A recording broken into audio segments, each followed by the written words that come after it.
Bismillahirrahmanirrahim. Assalamualaikum warahmatullahi wabarakatuh. Alhamdulillah alladzi bi ni'matihi tatimmu shalihat. Nahmaduhu ala ihsanihi wa syukru ala taufiqihi wa amtinanihi. Wassalatu wassalamu ala Rasulillah wa ala alihi wa sahbihi wa ba'd. Para jemaah sekalian, kita melanjutkan bahasan kita. Terakhir kita bicara tentang ma'rifatullah, mengenal Allah, pada bagian keempat dari kitab Fawaidul Fawaid. Ketika kita awal-awal mengaji dulu, kita belajar 3 prinsip utama. Yang pertama adalah apa? Mengenal Allah. Yang kedua adalah apa? Mengenal Islam dengan dalil. Dan yang ketiga, mengenal Rasulullah sallallahu alaihi wasallam. Nah, di bahasan ini Imam Ibnu Qayyim rahimahullahu taala menyajikan satu pembahasan yang sangat penting sekali, yaitu bagaimana caranya kita mengenal Allah subhanahu wa ta'ala. Caranya kenalan sama Allah itu gimana? Kalau kita kenal sama Allah, berarti itulah iman. Berarti orangnya beriman. Mulia dia. Tapi itulah pertanyaan besarnya, bagaimana kita mengenal Allah? Imam Ibnu Qayyim mengatakan ada 2 cara kita mengenal Allah. Kata beliau, yang pertama, memperhatikan hasil-hasil perbuatan Allah, yaitu maksudnya adalah melihat kekuasaan Allah subhanahu wa ta'ala di alam semesta, melihat kekuasaan Allah di alam semesta. Yang kedua,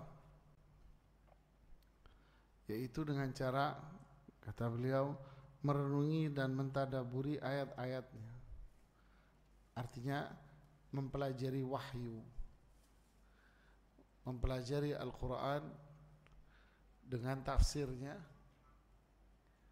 Tentu kalau kita mempelajari ayat Al-Quran dengan terjemah dan tafsirnya.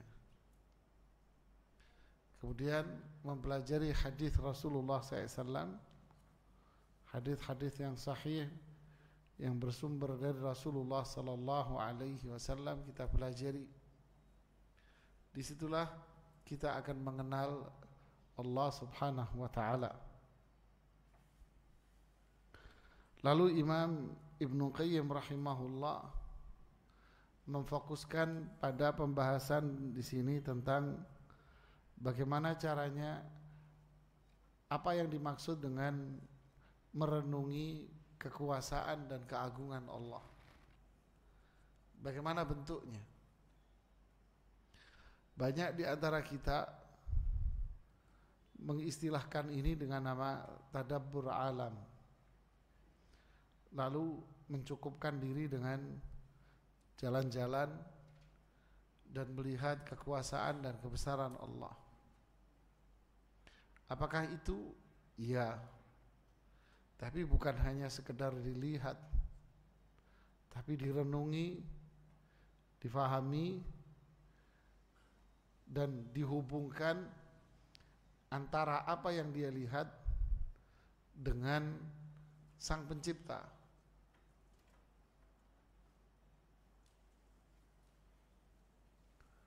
Maksudnya gini jemaah,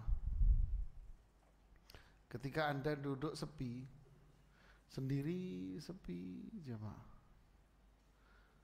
tiba-tiba ada suara. Suaranya indah sekali. Padahal suasananya apa?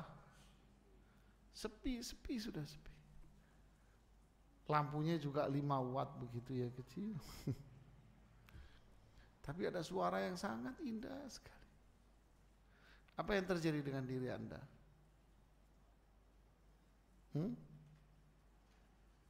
Enggak ada apa-apa. Itu suara, ada apa-apa. Begitu? Enggak mungkin. Itu hanya menghibur diri dari rasa takut. Ketika kita mendengar suara, pasti di benak kita apa? Berarti apa? Ada orang yang mampu berbicara. Berarti ada orangnya, dan ada orang yang memiliki sifat apa? Bicara. Makanya suaranya terdengar. Ya. Ada gambar yang sangat indah sekali. Lantas apa yang sikap kita apa ketika melihat gambar indah ini?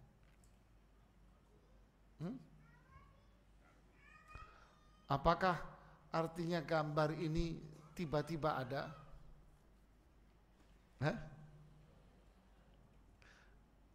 Apa pertanyaan kita? Siapa yang bikin? Berarti ada yang buat. Wah, pinter tuh orang. Pasti kan? Ketika melihat gambar yang indah, nggak mungkin kita mengatakan bego nih orang. Kalau bego ya nggak bikin gambar cantik jamaah. Begitu.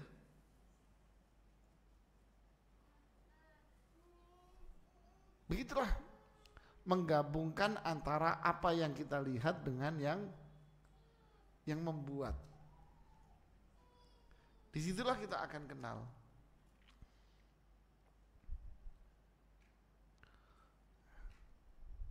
Contoh lagi, ada orang badannya tinggi, besar, gede, jamaah.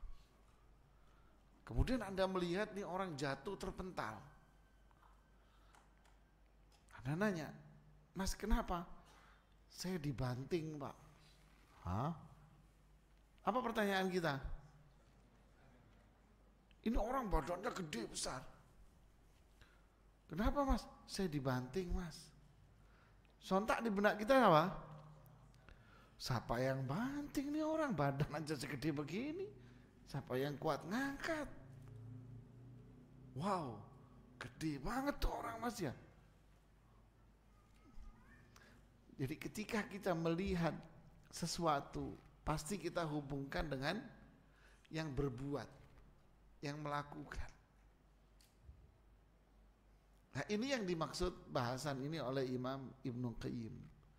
Ketika kita melihat apa yang ada di sekitar kita,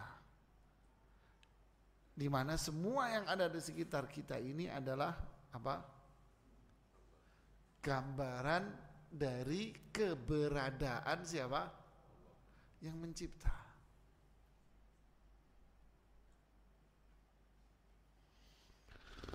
Beberapa contoh di sini beliau mengatakan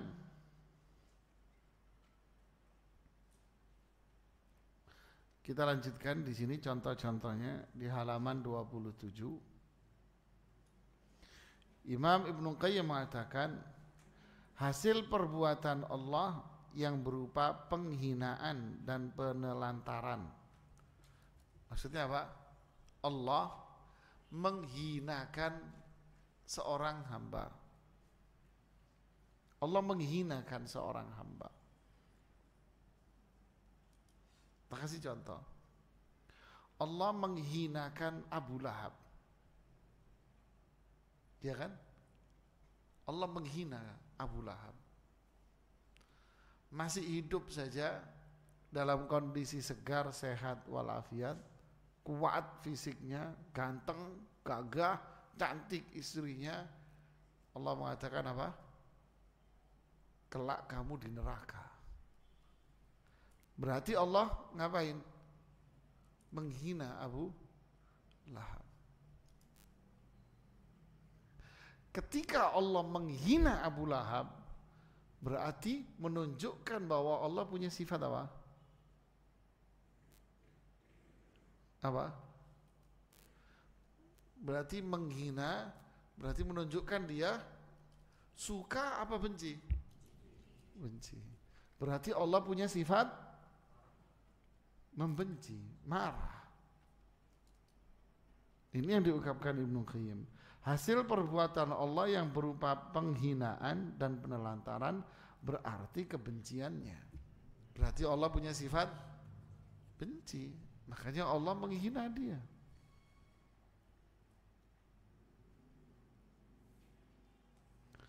Hasil perbuatan Allah yang berupa gambaran dari permulaan terciptanya sesuatu dalam keadaan sangat kurang dan begitu lemah, lantas berkembang menjadi sempurna hingga akhirnya ciptaan itu menuai ajal. Berarti hari kebangkitan, hari kiamat pasti akan terjadi. Faham? Allah menceritakan tentang penciptaan manusia, di mana manusia yang pertama kali, yaitu siapa? Adam, Allah ciptakan dari tanah liat, dibentuk sama Allah. Sudah berbentuk tanah liat ini berbentuk manusia, maka Allah hidupkan tanah liat itu. Jadilah Adam alaihi salatu wassalam. Setelah itu Allah menciptakan manusia dari mimma'in mahin, dari air mani yang hina. Allah sebut mimma'in mahin, dari air mani yang hina. Di situ terlahirlah manusia. Tahap pertama sudah sangat-sangat lemah sekali. Darah, setelah darah berupa segumpal daging, dan seterusnya, sampai berbentuk manusia, bayi, lahir bayi masih lemah. Tumbuh berkembang menjadi seorang remaja yang sangat kuat sekali. Kemudian kembali lagi dalam posisi apa? Lemah lagi sampai wafat lagi. Allah ceritakan ini semua, ini tahap-tahapan kehidupan manusia. Lalu Allah bercerita pula bahwa nanti ada namanya hari akhir. Berarti maksudnya apa? Ketika Allah mampu menciptakan manusia dari tidak ada menjadi ada, dari kondisi yang sangat lemah menjadi kekuatan, menjadi tidak ada lagi, maka Allah pun akan mampu melakukan hal yang serupa. Kapan? Nanti di hari kiamat. Berarti Allah ini mencipta, menghidupkan, mematikan, menjadikan dari tidak ada menjadi ada. Jadi kita lihat fenomena, oh hari ini banyak bayi lahir. Hari ini kita melihat banyak orang wafat. Berarti inilah kehidupan. Berarti nanti Allah pun mampu untuk menjadikan mereka ini seperti ini lagi. Itulah yang namanya hari akhir. Makanya para jemaah, banyak ayat-ayat dalam Al-Quran di mana Allah menggunakan dalil kekuasaan Allah dalam menghidupkan manusia, menciptakan manusia dari yang lemah sampai mati, dijadikan dalil akan apa? Akan kekuasaan Allah bahwa hari kiamat itu terjadi. Ini dijadikan dalil. Bagi siapa? Bagi mereka yang tidak percaya dengan adanya alam kubur. kebangkitan dari kubur. Mereka nggak percaya orang kafir ini. Mereka nggak percaya dengan itu semua. Maka Allah gugah akal mereka. Allah tunjukkan dalil bahwa alam kubur, kebangkitan manusia dan sebagainya itu adalah sesuatu yang hak dan itu adalah benar dan itu mudah dilakukan oleh Allah. Apa buktinya? Buktinya Allah menciptakan manusia dari ini dan ini dan ini. Menunjukkan bahwa Allah itu ada. Ya, Allah itu ada.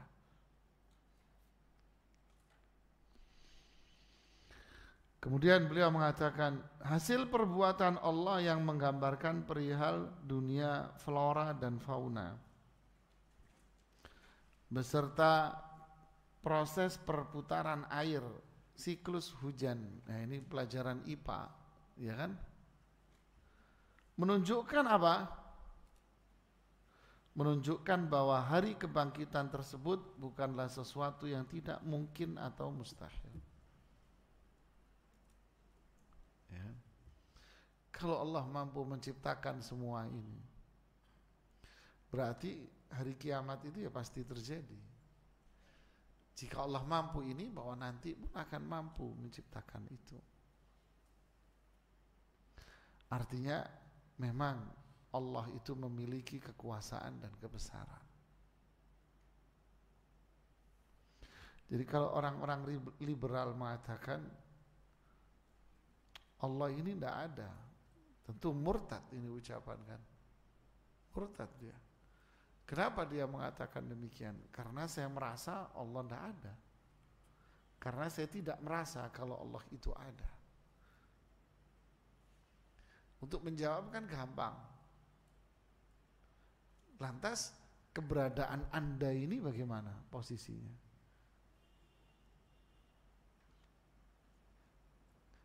Keberadaan turunnya hujan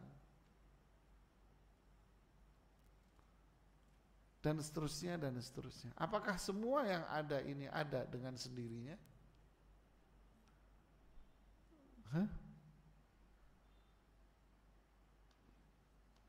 Nggak ada orang yang mengatakan bahwa kue ini ada dengan sendiri, Mak. Tiba-tiba ada aja di meja saya. Kan tak mungkin kan? Rumah ini tiba-tiba ada aja Pak, rumah saya Pak.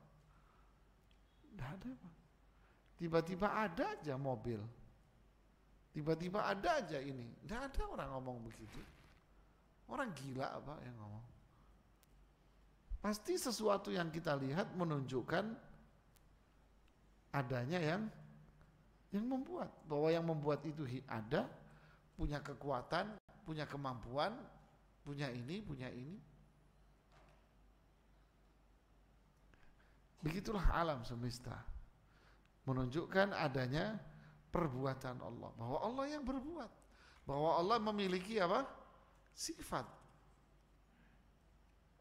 Allah punya sifat memang.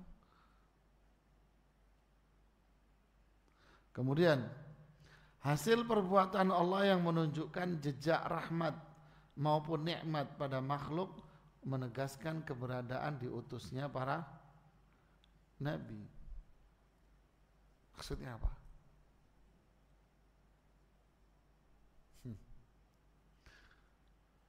Masa dalam satu kota ada yang dikasih rahmat, ada yang diadab? Kok bisa? Ya kan? Nabi Nuh alaihi salatu wassalam diselamatkan dari air bah dengan orang-orang yang beriman dan binatang-binatang. Di sisi lain, semua orang yang lainnya apa? Binasa. Ada yang dikasih rahmat, dikasih nikmat. Berarti menunjukkan apa? Zat yang memberi rahmat, zat yang memberi nikmat Berarti menunjukkan jika ada zat yang memberi rahmat, ada zat yang memberi nikmat, berarti zat itu memiliki sifat apa? Pemberi kasih sayang, dan zat itu adalah zat yang memberi nikmat. Berarti itu sifatnya sudah. Apa rahmat Allah? Diturunnya Nabi, diutusnya Nabi, diturunkannya Al-Quran, wahyu. Sehingga mereka yang bergabung dengan Nabi Nuh selamat. Mereka yang bergabung dengan Nabi Lut selamat, kasih nikmat. Mereka yang bergabung dengan Rasulullah SAW di saat itu selamat, dan seterusnya. Siapa yang bergabung dengan Rasulullah SAW, para sahabat, selamat. Inilah siratal ladzina an'amta alaihim, selamat. Siapa yang tidak mau bergabung, binasa dia, seperti Abu Jahal, Abu Lahab, Umayyah bin Khalaf, dan seterusnya.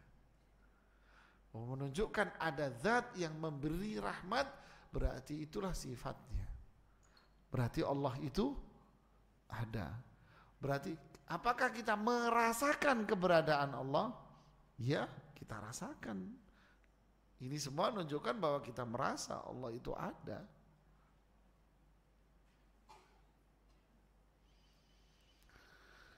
Kemudian Ibnu Qayyim mengatakan lagi, contoh mengenal Allah. Allah ini ada, maha kuasa. Hasil perbuatan Allah yang menggambarkan ada kesempurnaan, yang jika kesempurnaan itu tidak diberikan, maka ia menyebabkan sesuatu menjadi kurang. Menunjukkan bahwa Allah sang pemberi kesempurnaan lebih berhak menyandang sifat sempurna. Contoh apa coba?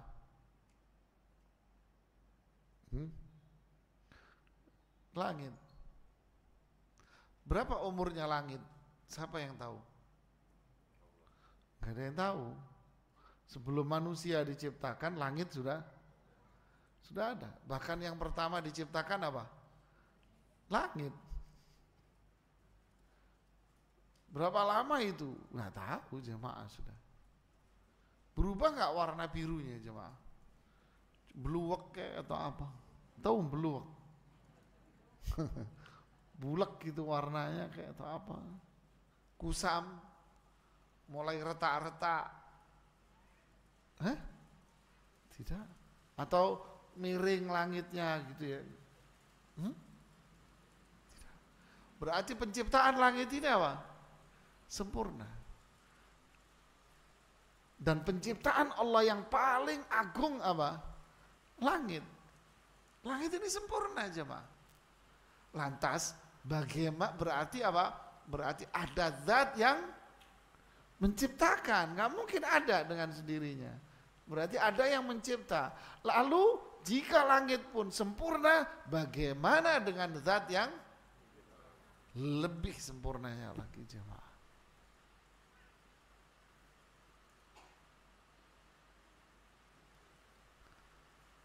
Subhanallah ya.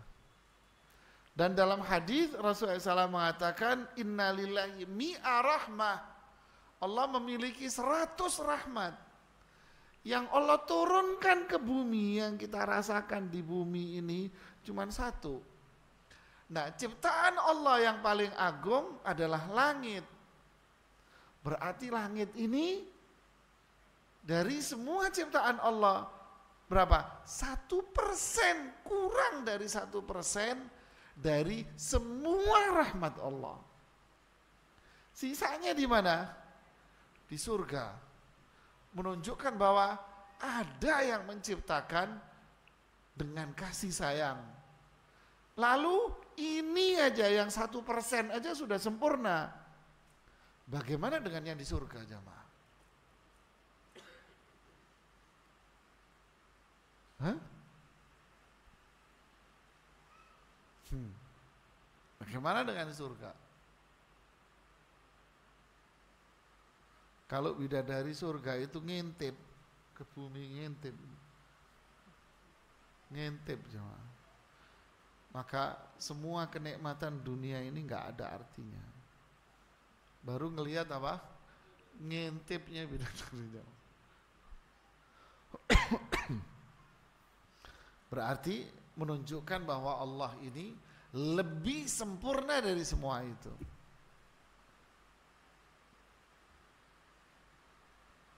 Lahirlah iman, jemaah, subhanallah.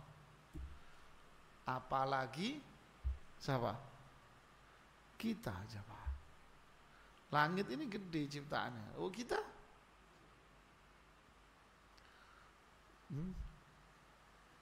Berapa ukuran kita kalau dibanding dengan langit?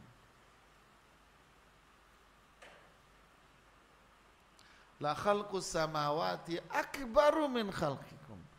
Ciptaan Allah langit jauh lebih besar daripada kalian. Berarti Allah jauh lebih sempurna, jauh lebih besar. Makanya jadi manusia, jangan belagu kamu. Kamu ini nggak kelihatan kalau dilihat dari langit, jemaah. Yang menjadikan kita ini kelihatan apanya? Imannya, amal solehnya. Inna akramakum indallahi, baru kelihatan. Jangan sombong, jangan nganggap diri kita hebat, nggak kelihatan. Nama gajah aja gede gajah kok kita nyampe. Subhanallah. Inilah apa yang kita lihat ini menunjukkan keagungan dan kebesaran Allah. Berdasarkan penjelasan tersebut, lihat, beliau mengambil kesimpulan sekarang.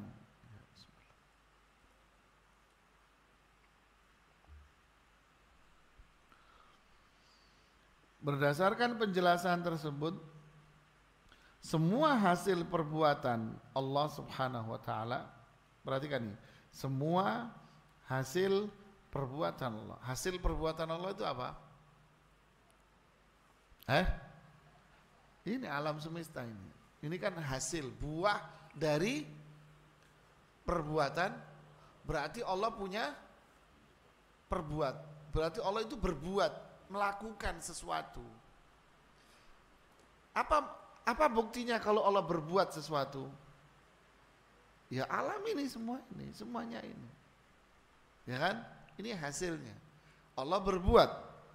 Ketika Allah berbuat, berarti Allah punya sifat. Berarti Allah itu ada apa tidak? Berarti kita bisa merasakan tidak kalau Allah itu ada? Apa yang kita rasakan? Ya alam ini. Atau itu ada. Paham ya? Selanjutnya beliau mengatakan, berdasarkan penjelasan tersebut, semua hasil perbuatan Allah Subhanahu wa taala merupakan dalil paling kuat ini hasil perbuatan Allah alam semesta ini, dalil paling kuat di dalam menunjukkan adanya sifat-sifat Allah. Ya. Menunjukkan apa? Sifat-sifat Allah. Faham ya? Faham? Dan dalam menegaskan kebenaran berita yang dibawa oleh para rasul. Berarti Nabi dan Rasul itu benar kalau Allah itu memang ada. Nabi dan Rasul itu benar kalau memang Allah itu memiliki apa? Sifat. Nabi dan Rasul itu benar kalau Allah memiliki perbuatan. Allah berbuat berarti Allah punya sifat. Apa buktinya? Ini alam semesta. Berarti Allah punya sifat. Makanya kalau mereka yang mengatakan enggak ada, Allah enggak punya sifat. Lah terus ini apa? Ya kan? Kelompok Asy'ariyah mengatakan Allah enggak punya sifat. Kan mengimani cuma sifat berapa? 20. Sisanya enggak ada. Berarti Allah tidak punya Sifat. Loh terus ini apa ini semua yang di alam?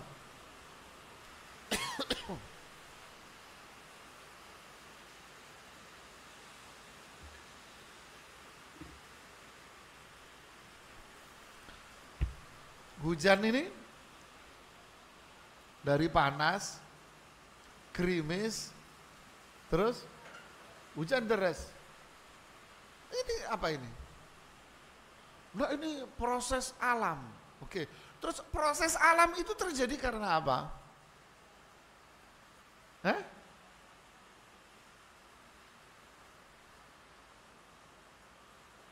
Kan banyak hal yang gak rasio gitu loh mereka ini. Coba ada orang mengatakan, kenapa mesin mobil itu bisa bunyi? Kenapa? Mungkin gak dia mengatakan proses alam, Pak? Proses alam itu perputaran dari bahan bakar yang dimasukkan, nanti akan terjadi sebuah proses alamiah, Pak, sehingga bunyi dewe itu mobil, Pak. Ada orang ngomong begini? Makrum kata orang Arab, gila orang ngomong. Nggak ada, Mas.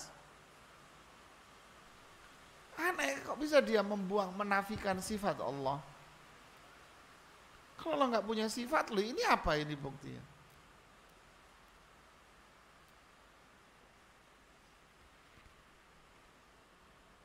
Ya. Siapa yang bikin?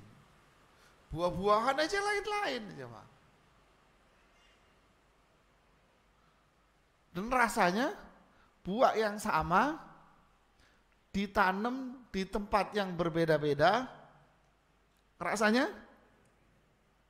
beda aja, Pak. Beda rasanya.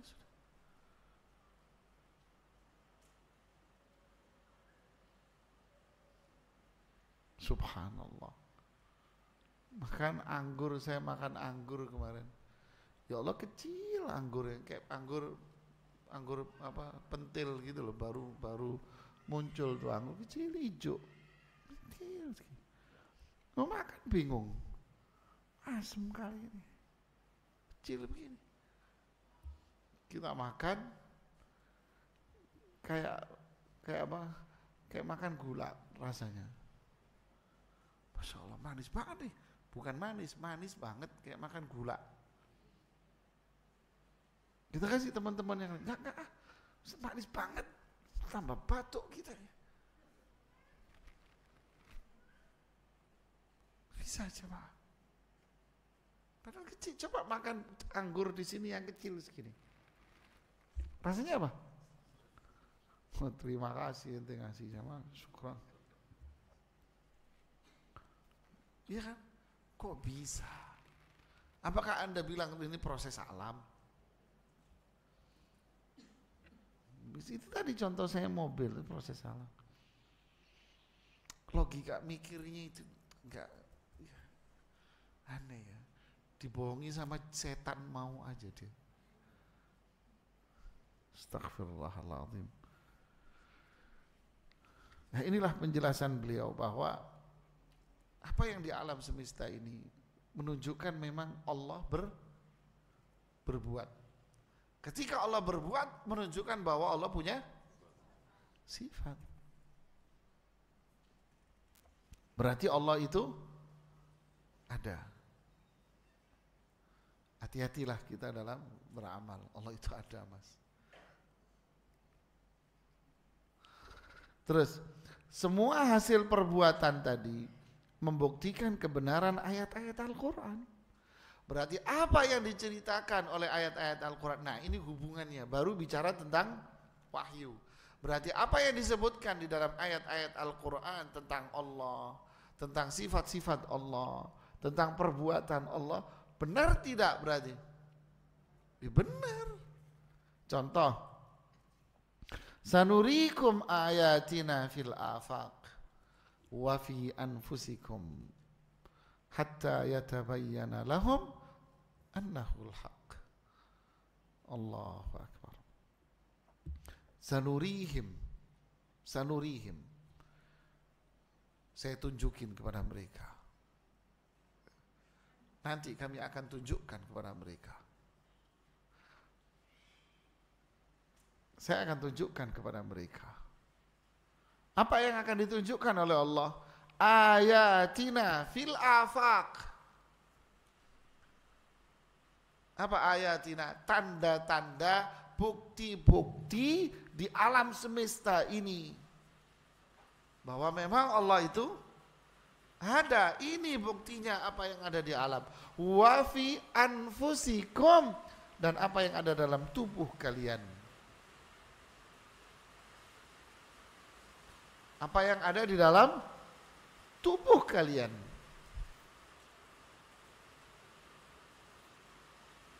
Hatta yatabayyan, sampai benar-benar dia faham, sadar bahwa Allah lah memang yang maha benar. Subhanallah. Coba lihat apa yang ada di alam dan coba lihat dirimu sendiri. Sekarang jamaah, teknologi manusia, ini teknologi manusia, itu sudah sampai pada satu titik di mana dia bisa mengatakan, ibu pengen punya anak, oh iya, tapi saya pengen punya anak, nanti kalau mau lahiran saya nggak mau sakit. Saya nggak mau sakit. Operasi dong. Enggak, saya nggak mau operasi, tapi saya nggak mau sakit juga. Mungkin? Mungkin, Bu? Nggak mungkin. Tapi teknologi kedokteran bisa sekarang. Bisa, Ustadz. Hah? Bisa, Dok? Bisa. Gimana caranya? Ada terapi-terapinya dari sekarang, Ustadz. Pas lahir, dia nggak ngerasa sakit apa-apa. Masih garuk-garuk. Kok aneh, Dok? Iya, bisa. Ada cara-caranya, Ustaz. Realitanya gimana? Banyak berhasil, Ustaz. Pasien saya banyak berhasil.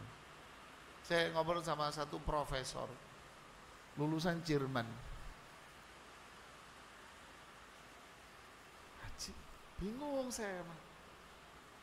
Dan dari awal secara teknologi manusia bisa tahu, oh ini nanti kalau hamil anaknya kemungkinan besar bisa cacat. Tahu, Ustaz. Dan bisa dihindari. Duh, tambah bingung saya. Dan kalau sudah mulai hamil, Ustadz pengen anak Ustadz jadi apa? Waduh, serius nih. Sebenarnya Ustadz mau pinternya di bidang apa? Bisa. Bener dong, bener. Diapain? Saya setting bayinya. Kepala saya. Saya cuma mengatakan apa? Subhanallah. Ini manusia. Bagaimana dengan zat yang menciptakan? Adakah yang mustahil di hadapan Allah? Hah? Saya pun ngobrol sama profesor ini. Kebetulan kemarin setendak sama saya, duduk tidur di sebelah saya. Jadi sering ngobrol. Bingung diceritain macam-macam saya. Masya Allah.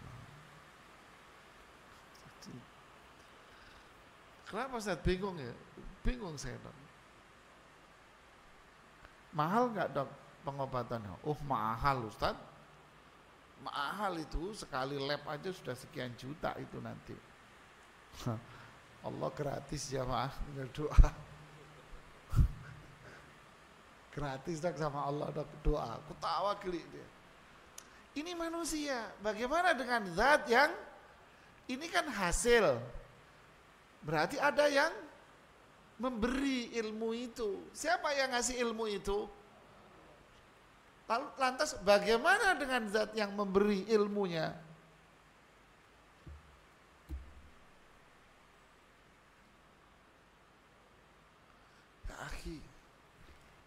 Ini adalah tanda.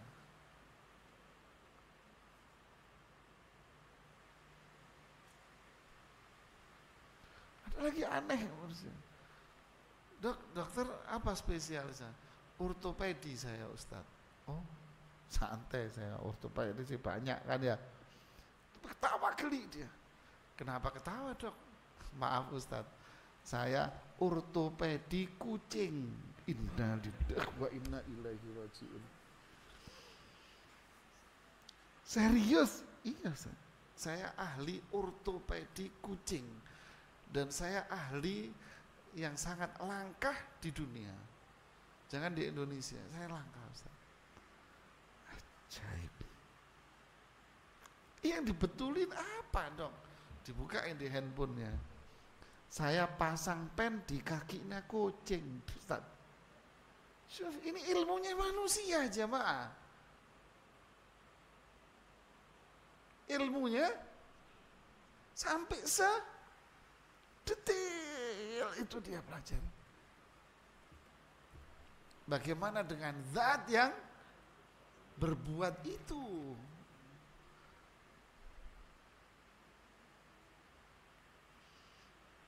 Sampai kita ledekin dokter kucing ini. Subhanallah ya. Kita lanjutkan. Ibnu Qayyim mengatakan, jadi menunjukkan bahwa Allah itu memang mempunyai apa? Sifat-sifat. Jadi mengingkari sifat Allah berarti dia mengingkari apa? Dia sudah mengingkari semuanya. Allah itu enggak mendengar, Allah itu enggak melihat, Allah itu tidak ini, enggak ini. Dibuang sifat-sifat Allah. Seperti kalangan Asy'ariyah, dibuang sifat-sifat. Berarti sama aja dengan apa? Ya udah sudah enggak ada berarti semuanya. Ini bahaya ini.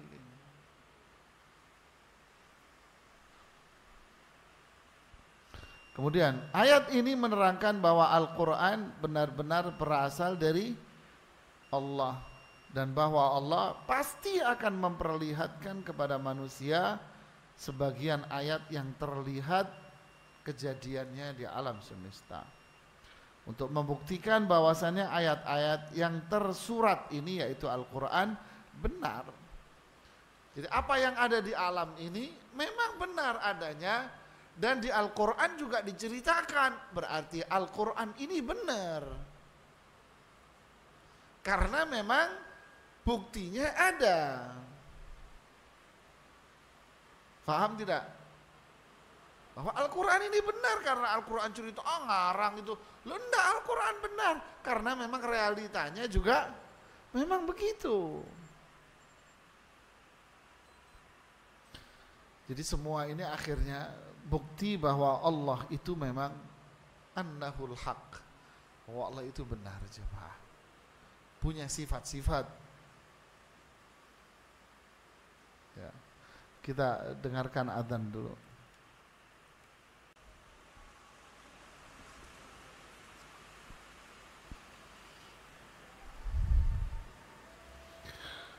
Sebelum saya tutup, ada ungkapan menarik dari Imam Ibnu Qayyim. Seorang bijak pernah mengatakan, bagaimana aku mencari bukti kebenaran Allah? Mana buktinya kalau Allah itu memang ada? Ya kan? Apa buktinya Allah itu ada? Jawabannya, dia sendiri adalah bukti atas segala sesuatu. Paham tidak?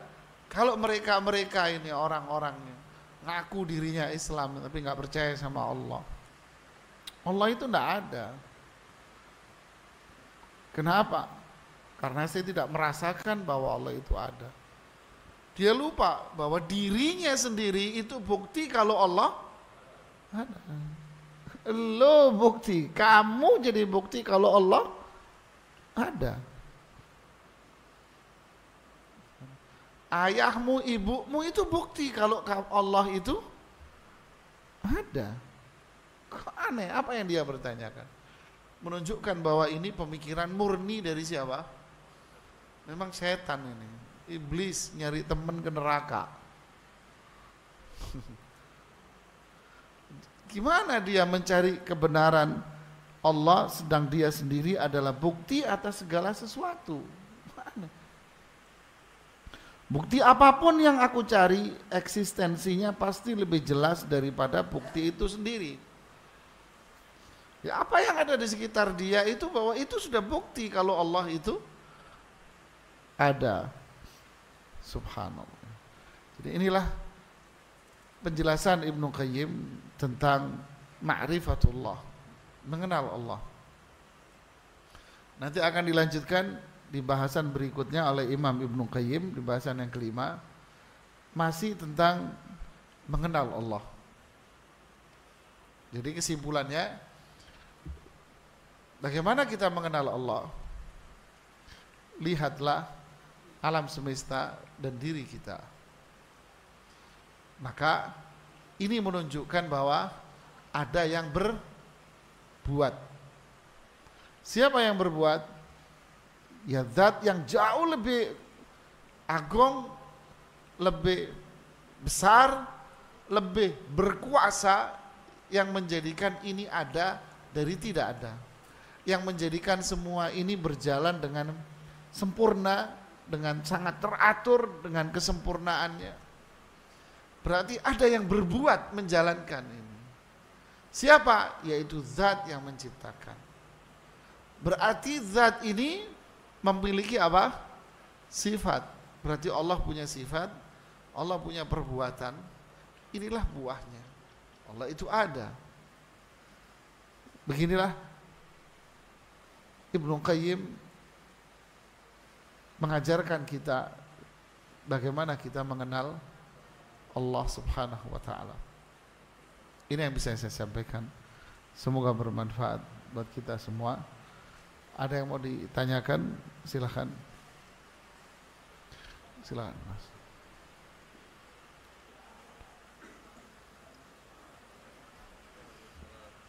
Assalamualaikum. Sebentar, ada mic enggak?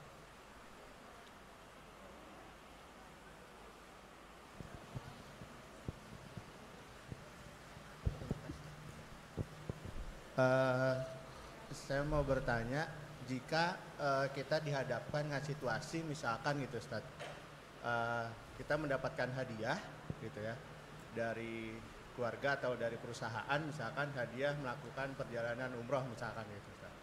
Sedangkan kita tahu sendiri kan travel umroh itu ada yang sunnah, ada yang saya nggak tahu sebelum ada atau tidak gitu ya gitu. Nah sedangkan perjalanan ini dipilihkan karena kita ikut aja gitu misalkan gitu ya, travel ini bukan travel sunnah gitu, itu gimana ya Ustaz? Menanggapinya apa ditolak? Kalau ditolak itu apa bentuk dari kita jadi tidak bersyukur atau ya udah ikut aja gitu? Ya. Terima kasih Ustaz. Assalamualaikum warahmatullahi wabarakatuh. Ini pertanyaan di luar tema. Kalau kita dikasih hadiah umrah umpama, sudah terdaftar di salah satu travel, ternyata sang travel tidak mengajarkan kita dan tidak mengajak kita umrah sesuai petunjuk Rasulullah SAW, tidak sesuai sunnah. Apakah umrahnya kita tolak? Jawabannya jangan. Sayang Mas, ambil umrahnya, terus beli buku tata cara umrah yang benar sesuai sunnah Rasulullah SAW, pelajari tata caranya dengan benar, nanya kepada ustadz-ustadz. Setelah itu, ketika Anda melakukan ibadah umrah, maka lakukanlah sendiri di sana. Insya Allah nggak hilang ke Afrika Mas, enggak Mas. Nggak bakal hilang terus pindah ke Afrika gitu, enggak Mas. Pasti Anda masih muter-muter di situ doang Mas. Ya nggak usah takut Mas. Ya udah berangkat aja sama itu. Nanti ketika bersama dengan rombongannya sudah nyampe di sana, Anda bilang begini, maaf Pak, nanti saya umrohnya jalan sendiri saja. Loh, kenapa nggak bareng-bareng? Saya lebih senang sendirian Pak, lebih enak, saya lebih khusyuk bagi saya daripada rame, saya lebih nyaman lah. Sudah Bapak dengan rombongan, loh Anda terpisah dari rombongan, enggak, nanti hilang. Insya Allah saya nggak ke Afrika kok Pak, saya di sini aja. Udah. Ya, dia jalan sendiri, berangkat sendiri, umrohlah sendiri. Kalau nggak tahu jalan nanya, deh.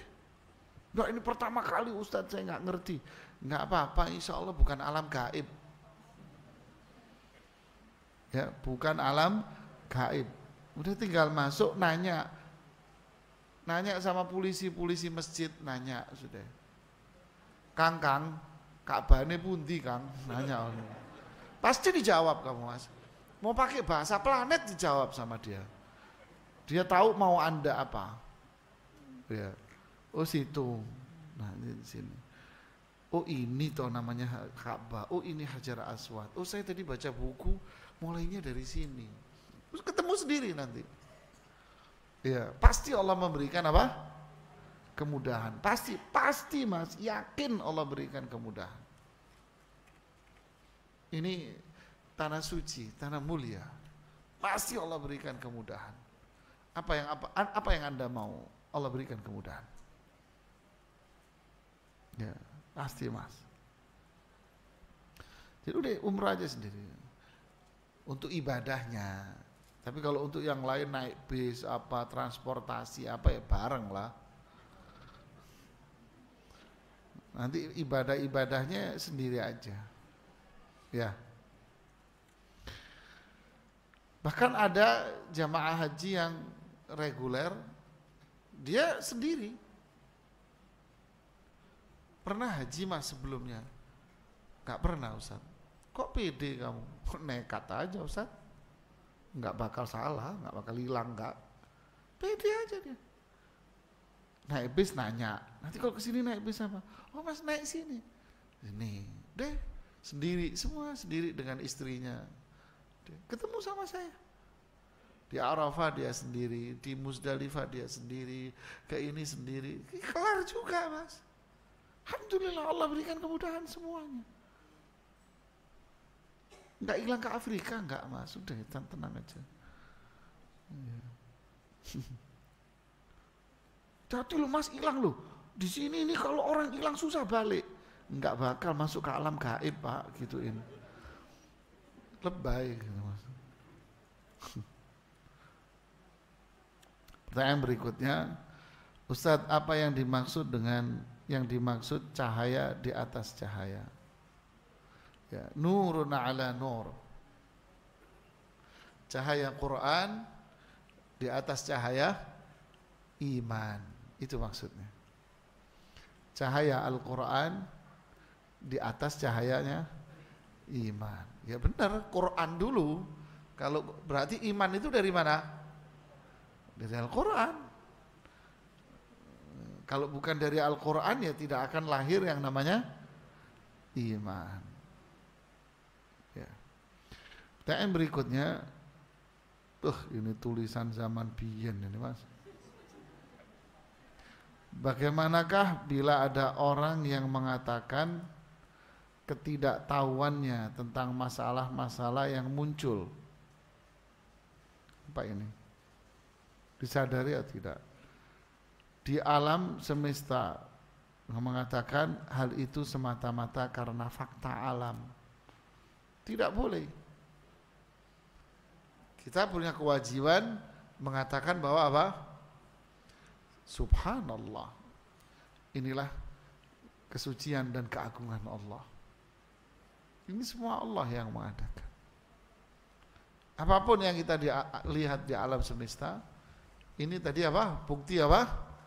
Bahwa Allah itu benar. Allah itu ada, Mas. Inilah buktinya. Apapun yang kita lihat. Ini adalah keagungan dan kebesaran. Ya, nggak boleh kita mengatakan, seakan-akan apa? Menafikan semua. Karena ini buah hasil dari apa? Perbuatan Allah. Perbuatan Allah menunjukkan bahwa Allah punya sifat. Anda menafikan ini berarti menafikan sifat Allah. Ada lagi yang bertanya?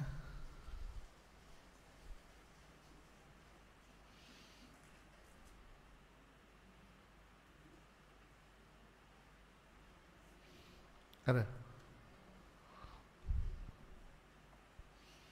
Nggak ada ya, alhamdulillah. Ibu-ibu ada yang mau nanya?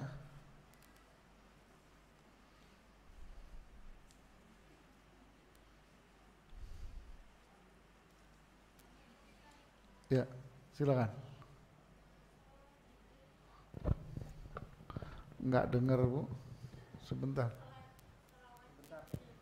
Sholawat Jibril. Besok ada sholawat Mikail. Besok ada sholawat Israfil.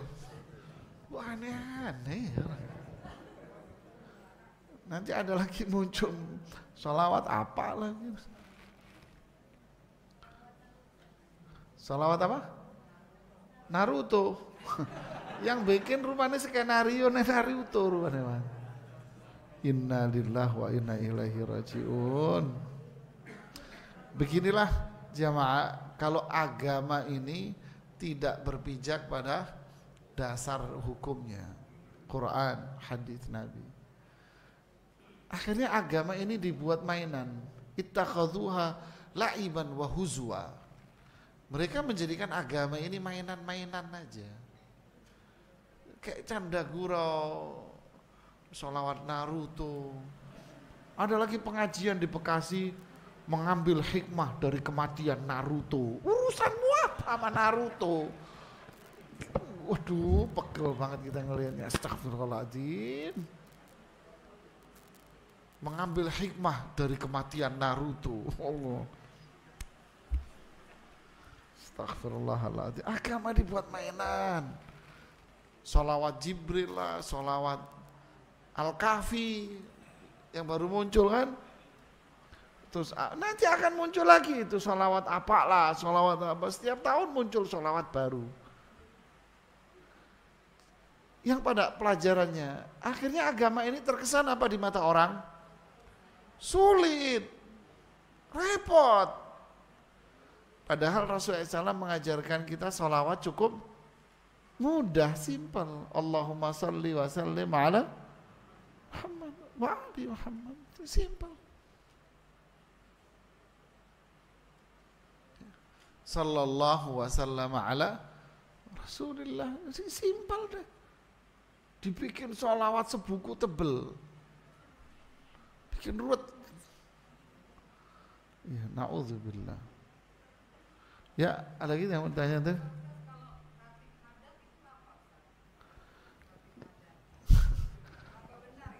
Ratib haddad itu apa? Itu kumpulan bait-bait syair yang ditulis oleh seseorang bermarga Al-Haddad. Isinya menurut versi dia pujian-pujian kepada Rasulullah SAW. Menurut versi dia. Nah, mereka menganggap membaca ini kemuliaan besar. Lu ngapain baca Quran aja belum? Kok kita sibuk baca gituan? Memang Imam Syafi'i pernah baca Ratib Haddad?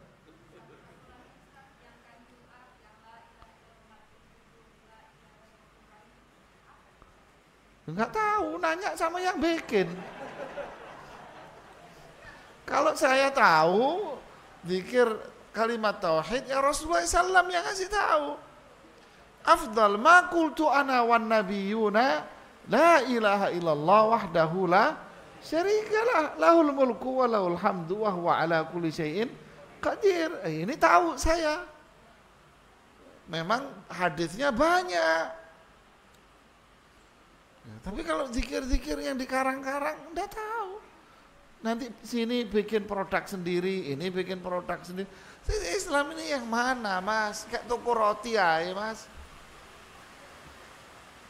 Sudah amalkan apa yang dikasih oleh Rasulullah SAW.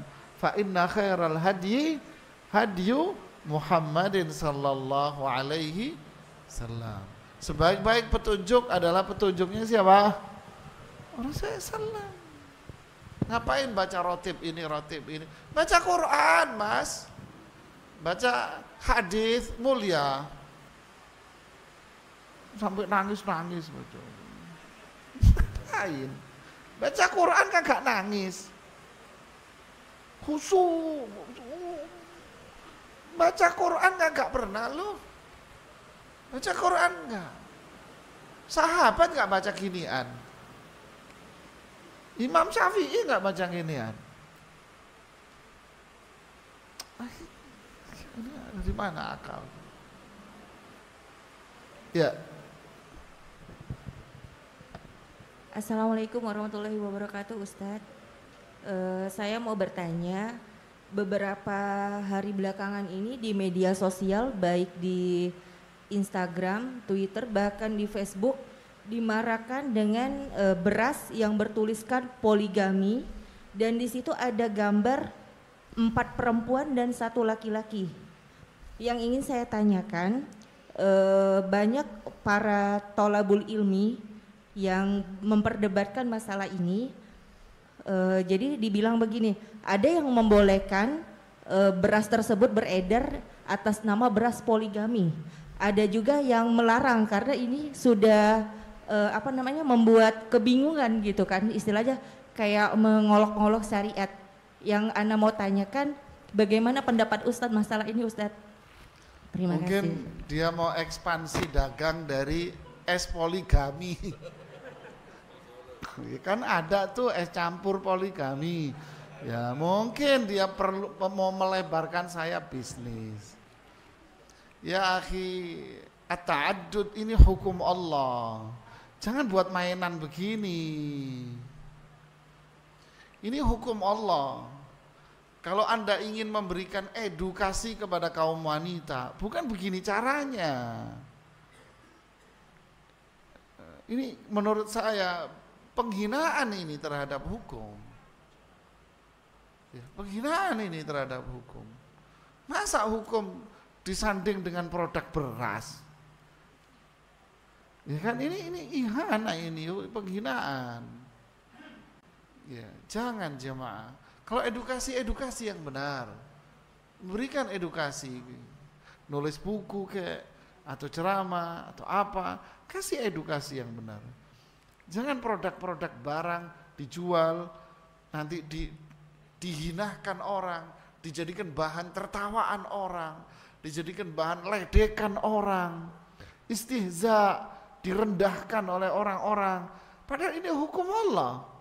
Nanti orang akan menghina, orang akan merendahkan, ngeledek. Padahal ini hukum Allah loh. Dosa Anda mempermainkan hal seperti ini. Nah ini kan cuma produk dagang. Kita tidak mempermasalahkan beras dan produk dagangnya. Penamaannya itu loh. Ini hukum Allah, ini Quran. Jangan buat mainan. Anda menghina. Nanti ada orang yang ngeledek. Ada orang yang mentertawakan, ada orang yang begini. Anda menempatkan sesuatu bukan pada tempatnya. Hukum Allah tempatkan pada tempat yang mulia. Ya, tidak benar ini. Terus ada pertanyaan lagi? Jadi banyak yang nanya. Silakan Bu. Ustadz, Assalamualaikum warahmatullahi wabarakatuh. Ana izin bertanya Ustadz, terkait dengan proses penciptaan alam semesta dan keberadaan Allah termasuk penciptanya.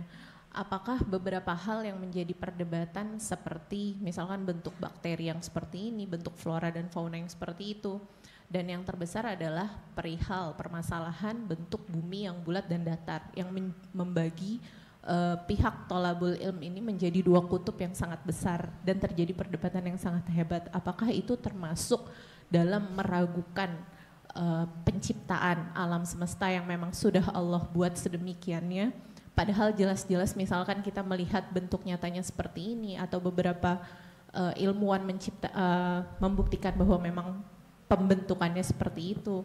Apakah itu termasuk meragukan kaidah penciptaan alam semesta yang sudah memang Allah tetapkan sunatullahnya demikian? Jazakumullah khairan wa barakallahu fikum. Jawaban saya simpel, Bu. Manfaatnya itu apa? Apa manfaat? Apakah bumi ini bulat atau bumi ini? Apakah ini untungnya itu apa?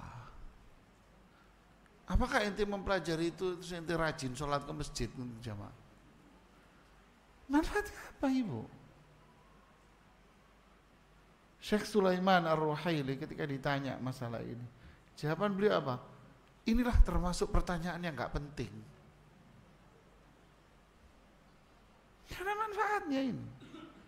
Sibuk berdebat nulis buku ini.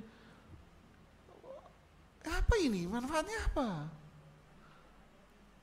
Wala taqfu ma laysa laka bihi. Yang kedua, jangan Anda berkomentar sesuatu yang Anda nggak tahu. Kita bicara apa yang ada di dalam Al-Quran dan hadis. Sudah. Cukup kita mengatakan inilah kekuasaan Allah. Berarti Allah itu maha agung, maha mulia, maha besar. Untuk itu kita beribadah hanya sama Allah. Meminta sama Allah. Alam aja diciptakan dengan sempurna. Berarti kita kalau berdoa ya dikasih lah. Ibadahlah sama Allah, udah cukup. Sibuk ngotak-ngatik masalah itu, nggak ada manfaat, sama sekali nggak ada manfaat. Ya, sibukkan kita belajar tauhid, belajar ibadah, kewajiban kita sama Allah yang bisa menambah iman kita. Jangan sibukkan sesuatu yang bukan urusan kita.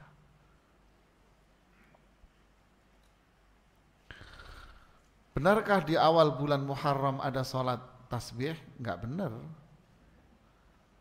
Ya, ini termasuk bid'ah-bid'ah yang dibikin-bikin ini. Tapi kalau sholat tasbihnya, para ulama berbeda pendapat. Para ulama fikih berbeda pandangan. Ada yang mengatakan sholat tasbih itu ada. Ada yang mengatakan sholat tasbih itu ada, artinya disyariatkan. Ada yang mengatakan sholat tasbih itu tidak disyariatkan. Akar permasalahannya kembali kepada hadis yang menceritakan tentang tata cara sholat tasbih. Apakah hadis ini sahih atau tidak? Mereka yang menilai hadis ini hasan, middle, mengatakan berarti sholat tasbih disyariatkan. Dan ini pendapat sebagian kecil dari ulama. Pendapat yang banyak para ulama bahwa hadis tentang sholat tasbih itu dhaif, lemah. Dan inilah yang paling kuat. Yang jelas, kalau ada yang melakukan sholat tasbih, yaitu haknya dia silahkan. Karena memang masalahnya khilafiyah, perbedaan pendapat, ya silahkan. Tapi kalau dikait-kaitkan dengan bulan tertentu, hari tertentu, yang saya tahu tidak ada. Bunyi hadisnya yang diperdebatkan itu anjuran untuk sholat tasbih, walaupun seumur sekali. Kalau nggak mampu ya setahun, kalau bisa ya setahun sekali, dan seterusnya dan seterusnya. Tapi tidak ada pengkhususan awal Muharram atau apa-apa, tidak ada. Ya. Apalagi doa khusus awal Muharram. Lagi rame itu kan, tidak ada doa khusus ya, doa umum aja. Ini niat, ini pertanyaannya jamaah. Diketik dari rumahnya kok baru muncul. Ada seorang non-muslim sudah sering bertanya mengenai hal tentang Islam dan juga belajar membaca Al-Quran. Dan itu membuat orang tersebut senang dengan Islam. Tapi ada pertanyaan yang orang tersebut masih belum menemukan jawaban. Dia bingung, kenapa orang Islam tidak diperbolehkan masuk ke gereja? ketika keluarga dan kerabatnya meninggal atau acara pernikahan. Sementara orang tersebut dari keluarga dan lingkungan Nasrani, maka pertanyaan sebagai berikut, Ustaz. Atas perintah siapakah larangan itu terjadi di muka bumi? Allah atau ulama, dan apa dasar pelarangan itu? Apakah ada di dalam Al-Quran mengenai pelarangan tersebut?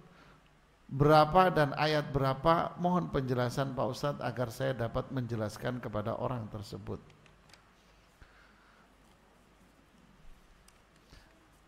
Kenapa orang Islam dilarang masuk?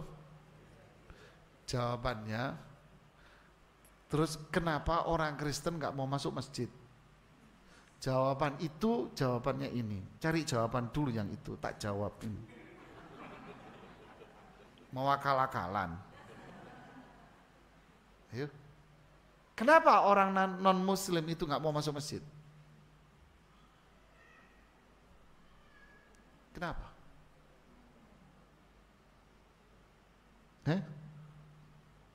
Anda jawab? Bisa jawab? Kenapa mereka orang non-muslim itu gak mau masuk masjid? Jawab Anda. Nanti tak jawab ini. Kenapa? Itulah jawaban saya dengan ini.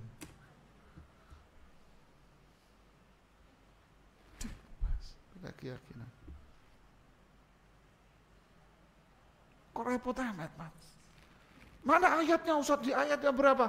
Qul ya ayyuhal, ujungnya apa? Lakum dinukum. Silahkan, saya nggak akan ganggu. Itu daya, itu kan ritual kamu. Saya nggak akan masuk di ritual kamu. Hadis banyak Rasulullah SAW melarang sahabat masuk gereja. Tidak boleh. Kenapa ya Rasulullah? Karena banyak syiriknya di dalam. Ada patungnya, ada tempat mereka sujud, tempat mereka ibadah. Tidak boleh. Itu dalil simpel. Kenapa orang non-muslim gak mau masuk masjid? Jawabannya beda keyakinan. Lantas kenapa kita dipaksa untuk masuk ke mereka? Ini logika apa ini? Orang Islam dipaksa suruh masuk gereja dengan dalil apa? Kebersamaan. Coba orang non-muslim suruh masuk masjid. Mau gak? Kalau nggak mau, kenapa kita dipaksa suruh masuk ke mereka?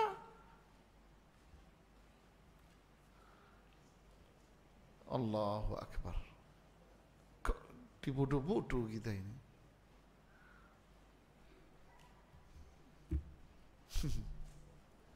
Jawabannya mereka kan sama itu. Bukan keyakinan kami, Pak, kami beda. Ya sama, kita juga akan menjawab kita beda keyakinan. Lakum dinukum waliyadin, itu dalil ayatnya. Surat apa Ustaz? Al-Kafirun. Ayat berapa Ustaz? Oke, Ustaz, bolehkah kita mensteril kucing dikarenakan kucingnya galak dan sulit untuk dikawinkan? Nah, ini jadi nanya kucing. Loh, saya nanya sama beliau, Pak, kalau gambaran kita manusia disteril, dikebiri, ya tersiksa dia. Kan begitu kan? Merusak kodrat manusia, dosa kita. Apakah kucing demikian? Dia bilang banyak penelitian-penelitian, seminar-seminar diadakan tentang ini, Ustaz, kata dia. Hasilnya bahwa kucing ketika dikebiri justru dia enjoy,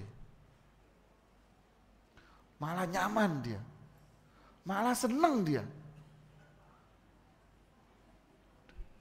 malah seneng, tenang, usah duduk, adem, ayam, tentrem, loh jinawi dia. Udah duduk, dia tenang, damai, dia malah bahagia, Ustaz. Justru kalau dia tidak, maka dia tersiksa. Makanya tandanya dia akan pup di mana-mana. kencing di mana-mana. Dia tersiksa dia. Sangat tersiksa. Menderita dia. Oh, jadi mindsetnya beda sama manusia ya Pak ya? Beda mindsetnya. Oh, terus gimana Ustadz kalau begitu? Ya kalau begitu sih boleh Pak. Ya, enggak ada dorar. Enggak ada keburukan yang dihasilkan. Justru malah memberikan apa? Ketentraman, kedamaian buat tuh kucing. Ya, ini yang bisa saya sampaikan, semoga bermanfaat buat kita semuanya. Mohon maaf jika ada kekurangan. Subhanakallahumma bihamdik, asyhadu an la ilaha illa anta, astaghfiruka wa atubu ilaik. Assalamualaikum warahmatullahi wabarakatuh.